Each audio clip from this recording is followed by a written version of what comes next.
বলিউডের জনপ্রিয় দম্পতি অজয় দেবগন ও কাজল সম্প্রতি কপিল শর্মার অনুষ্ঠানে এসে নিজেদের ২৫ বছরের দাম্পত্য জীবনের রহস্য ফাঁস করলেন অভিনেত্রী। ১৯৯৯ সালে হঠাৎ করেই বিয়ে করার সিদ্ধান্ত নিয়েছিলেন তারা। এত বছর ধরে কিভাবে তাদের সম্পর্ক টিকে আছে সেই বিষয়ে মজার ছলে কিছু গুরুত্বপূর্ণ কথা বললেন কাজল। কাজল জানান তারা দুজনের থেকে একদমই আলাদা। সেই অর্থে দেখতে গেলে তাদের সম্পর্কটা হয়তো এতদিনে ভেঙে যাওয়ারই কথা ছিল, কিন্তু দাম্পত্য জীবনে সুখী হতে হলে কিছু বিশেষ গুণ থাকা প্রয়োজন। তিনি বলেন, দাম্পত্য জীবনে সুখী হতে চাইলে আপনার স্মৃতিশক্তি দুর্বল হতে হবে, ভুলে যাওয়ার রোগ থাকতে হবে, আর কখনো কখনো কানে কম শুনতে হবে। এই কথাগুলো তিনি রসিকতা করেই বলেন, যা থেকে বোঝা যায় যে একে অপরের ছোটখাটো ভুল বা মতের অমিলগুলো ভুলে গিয়ে তারা এত বছর ধরে একসঙ্গে আছেন। কাজল তার রাগী স্বভাবের জন্যও পরিচিত। একবার একটি সিনেমায় অজয়ের চুম্বন দৃশ্য নিয়েও তিনি বেশ ক্ষিপ্ত হয়েছিলেন।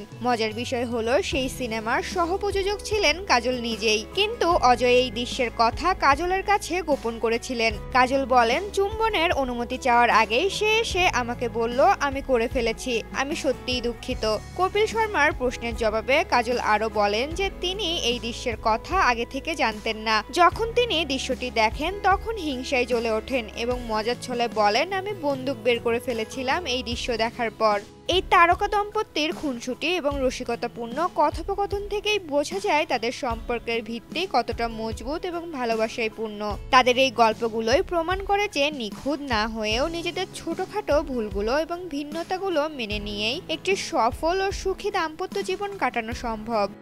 ঋতুপর্ণা, জনকণ্ঠ।